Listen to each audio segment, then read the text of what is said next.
సముద్రం గర్జిస్తుంది, అలలు భయపడతాయి. కానీ మత్స్యకారుడు మాత్రం తన ఇంటి ఎదుట ఎదురు చూస్తున్న వారి గురించే ఆలోచిస్తాడు. వీటన్నిటిని కూడా అధిగమిస్తాడు.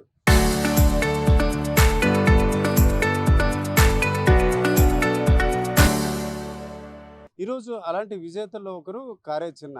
ఇప్పటికే ఆయన గురించి చాలా మీడియా చెప్పింది. కానీ ఈరోజు చూసుకుంటే ఒక రకంగా అలలపై దాదాపు 13 గంటల పాటు పోరాటం చేసి ఈరోజు ఇంటికి చేరుతున్నారు.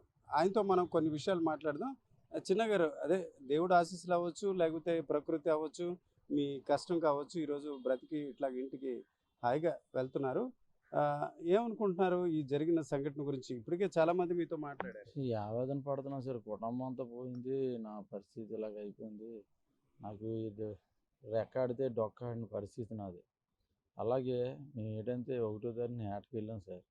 బతుకుదామని వేటకి వెళ్ళాను సార్. ఇలా జరిగితే నేను ఎప్పుడు ఊహించుకోలేదు సార్. 4వ తారీఖున బయలుదేరి వచ్చేస్తాను సార్. 3:30 అయింది. ఇంటికి ఫోన్ చేశానమ్మా, 4:30కి 4 గంటలకల్లా వచ్చేస్తానమ్మా, దగ్గరలో ఉన్నాం, 10 మైళ్ళ దూరంలో ఉన్నాము అనేసి చెప్పిన మరి 10 నిమిషాలే బోటు బోల్తా కొట్టేసింది సార్. ఎప్పుడైతే బోల్తా కొట్టేసిందో ఆ బొడికి మీద అలా ఉండిపోయాం. అంతే ఆ బొడికి మీద. ఆయన ఎప్పుడైతే బోల్తా కొట్టేసిందో మా అబ్బాయి చనిపోయాడు. అన్నయ్య కొడుకు అబ్బాయి చనిపోయిన వెంటనే మా అన్నయ్య నేను గుండ్లు బాదుకొని ఏడుస్తున్నాం. ఏడుతుంటే అందులో మా అన్నయ్య అన్నాడు, మనం ఏదో ముందు బతుకుచ్చు తెరుగు చూడాలి. ఆయన చచ్చిపోయిన కోసం మనం ఏడితే మనం బతకంరా, మనం చనిపోతాము. అందాక ఏడకు అని చెప్పేసి మా అన్నయ్య నేను ఓదార్చడం, నన్ను మా అన్నయ్య ఓదార్చడం. అలాగే జరిగిపోయినప్పుడు ఏటైంది అనుకున్నావు, 9 గంటల వరకు అలాగ బోటు మీదే పయనిస్తున్నాం. ఆ బొడికి మీద అలా తేలుతున్నాం. తేలి 9 గంటలకి బోటు కిందకి వెళ్ళిపోతుంది. కిందకి వెళ్ళిపోయిన వెంటనే 6 మనుషులు మేము ఉన్నాం. 6 మనుషులు ఉగ్గేసి ఒక వల పోర్సులు పట్టుకున్నాం. 2 5 ఒక పోర్సు మా అన్నయ్యకి ఇచ్చాం, పెద్ద అన్నయ్యకి. ఎప్పుడైతే 2 పోర్సులు మా అన్నయ్యకి ఇచ్చామో, ఒక పోర్సు మా అన్నయ్యకి ఇచ్చామో, 2 పోర్సులు నేను పట్టుకున్నాను. 5 పట్టుకుని అలా ఈత్తు 10 గంటలు 11 అవుతుందో 10 అవుతుందో కానీ 12 అవుతుందో నాకు తెలియదు. ఒక మనిషి కనిపించట్లేదు. అబ్బా అయ్యో మనిషి కనిపించట్లేదు అనేసి నేనంతే. మా అన్నయ్య అంటాడు, వద్దు అతని కోసం మనం ఆలోచించామంటే మనం కూడా చనిపోతాంరా, మనం చాలా జాగ్రత్తగా ఇక్కడ కలిసికట్టుగా ఉండాలి తెల్లవారిన దాకా అని అన్నారు. సరే ఉండి ఇది 4 గంటలకల్లా షిప్ కనిపిస్తుంది. షిప్ కనిపించిన మరుక్షణమే, అన్నయ్య షిప్ కాడికి వెళ్దాము అనేసి నేను అన్నాను. షిప్ కాడికి వెళ్తాం అన్నయ్య అంటే, షిప్ కాడికి అయితే నేను రాలేనురా, చచ్చిపోతున్నా, ఊపిరి అయిపోయింది, నా కడపక్కలు తెరబడిపోయినాయి అని అన్నాడు. అన్నయ్య ఏమని ఆ మాట్లాడుతున్నావు అంటే, ఏదైనా తెప్పొచ్చింది అనుకో జాలరి తెప్ప ఎక్కిపోతాను రా, ఎక్కిపోయి వెళ్ళిపోతాను రా, నువ్వు వెళ్తే వెళ్ళండి రా అని అన్నాడు. అలాంటప్పటికి నేను వెళ్ళిపోతుండగా మా అన్నయ్య 2 సార్లు నన్ను కేకేశాడు, చిన్న వెళ్ళలేవురా వద్దురా, చిన్న వెళ్ళలేవురా వద్దురా అనేసి.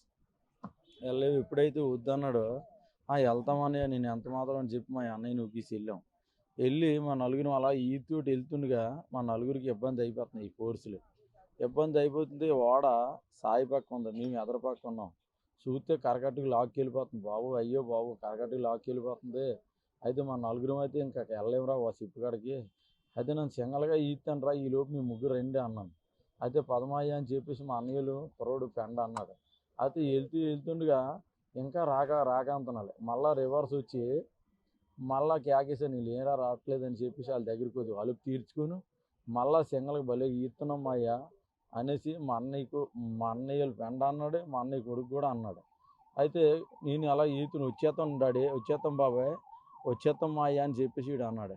వెళ్తుండగా ఎప్పుడైతే వెళ్తుండగా వాడ దగ్గర పడిపోయానో, వెళ్ళి వెంటనే వాడ సైన్ పట్టేశాను. వాడ ఎప్పుడైతే సైన్ పట్టేసిన వెంటనే వేసి కిందకేసి ఇలా పైకెత్తి కిందకి గుద్దేసింది నన్ను.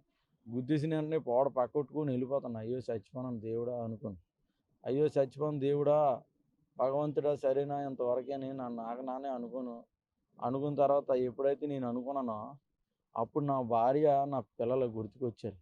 బాబోయ్ వీళ్ళ కోసమే నేను బతకాలి, ఎండవు నాకు బతకాలి దేవుడా, అయ్యో బాబో దేవుడా తండ్రి నన్ను బతికించి తండ్రి అని చెప్పేసి అలాగా బాధపడుతుండగా, అబ్బాయి ఇదిగా చులువు అని చెప్పేసి దేవుడు నాకు సులువు ఇచ్చాడు అనుకో.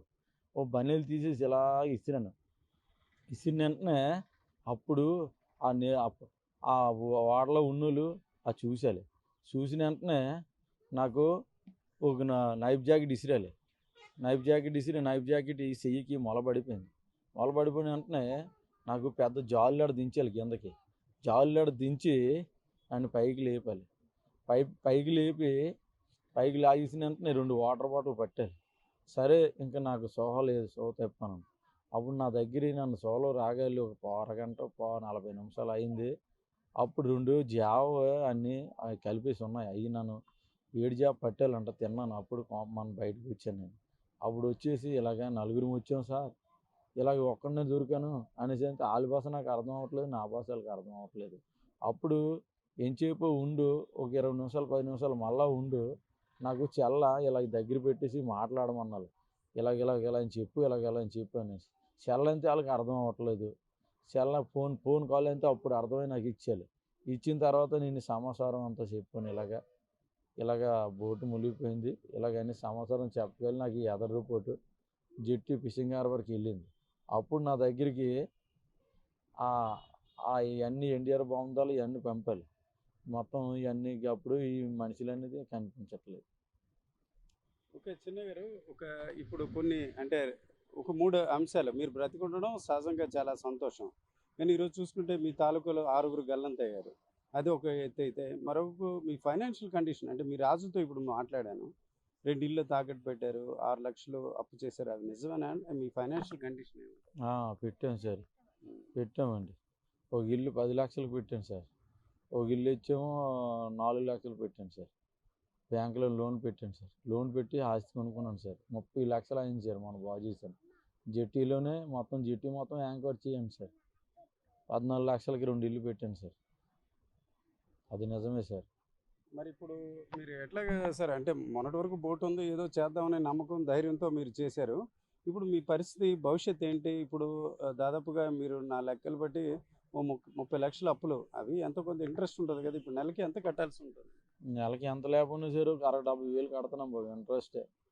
ఇల్లు బ్యాంక్ లోన్లు ఇవన్నీ మా తినబడి అంతా నెలకు ₹1,00,000 ఆదాయం కట్టుకెళ్తున్నాం. అలాగే ఏమో బోటు కొనుక్కున్నాను అలా కట్టుకెళ్దామని చెప్పేసి ఏదో రకంగా ఆ మీద నెలకు ₹1,00,000. ఏమో ఏ పౌరుతూ నాకు సాయం చేయకపోతే నా సావే నా సిద్ధం. నేను ఎలా బాబు బతుకుతాను? నా చూస్తే నా పరిస్థితి కూడా బాగలేదు. ఏదో భగవంతుడు నాకు కాపాడితే ఉంటాను, లేకపోతే నేను నా కుటుంబం తర్వాత నేను ఎందుకు బాబు ఉండాలి ఇక్కడ? ఈ భూమి మీద ఉండడం అవసరం లేదు. ఏమో ఏ భగవంతుడు నాకు కాపాడితే ఉంటాను, లేకపోతే లేదు.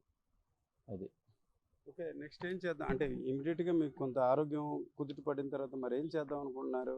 నెక్స్ట్ భవిష్యత్తు ఏంటి? ఇప్పుడు మీరు ఫైనాన్షియల్గా చాలా వరకు చితికిపోయి ఉంటారు కదా. ఆ భగవంతుడు మరి ఏదో ఈ రాజకీయంలోనూ ఏ ముఖ్యమంత్రి మనం కాపాడితే మళ్ళీ ఎప్పుడు మళ్ళీ ఓనర్ని అయ్యో బోటు కొనుక్కొని మళ్ళీ అదే రకంగా ఎప్పుడు ఆ గంగలోనే మా గంగమ్మ తల్లి అమ్ముకొని నేను ఉంటాను బాబు. ఆ గంగలోనే మళ్ళీ ప్రయాణం ఇద్దామనేసి నాకు ఆ అభిప్రాయం ఉంది. నా కుటుంబం అంత కూలిపోయింది, నాకు ఇప్పుడు రెక్కలేదు. నన్ను ఏం చేయాలో నాకేంటి అర్థం అవ్వట్లేదు. నాకే బుర్ర అదే రకం పని చేయట్లేదు. నన్నైతే ఎక్కడికో ఇంటికి వెళ్తున్నాను, ఎక్కడికి వెళ్తానో నాకే అర్థం అవ్వట్లేదు. నన్ను ఏం జీవించాలో, నన్ను ఏంటి చచ్చాలా బతికాలా దేవుడా అన్నది. దేవుడు నన్ను ఎందుకు ఉంచాడు? ఆ గంగమ్మతలు తీసుకెళ్ళిపోయినా బాగుంది దేవుడా అని ఏడుస్తున్నాను. అది నన్ను ఉన్నా ఇంకే సుఖం లేదు. నా దగ్గర రెక్క లేదు, ఆ రెక్క పోయింది. మా పెద్దాన్ని నన్ను దేవుడిలా చూసాడండి. ఒక కొడుకులా చూసి ఎక్కడున్నా సరే నేపేసి మరీ తీసుకెళ్ళాడు సార్. ఎందుకు నీకు భయపడకరా, నేను ఉన్నాను రా నన్ను. ఆయన కూడా పోనాడు సార్. ఇంకా నా కొడుకులు ఫోన్ చేస్తే ఫోన్ కాలింగ్లో ఉండాలి. నాన్న అనేసి ఏదంటే అది చేసాడు సార్. నా జీవితం ఎందుకు సార్? ఈ జీవితం ఉన్నా వేస్ట్ సార్. ఏదో పౌరుతూ నాకు కాపాడపోతే నా సావే సోతాలు సార్. అది ఇది ఈరోజు డిశ్చార్జ్ అయ్యి ఇంటికి వెళ్తున్నారు కారే చిన్న. అయితే ఆయన మాటల్లో చాలా ఆవేదన, నిర్వేదం ఉంది.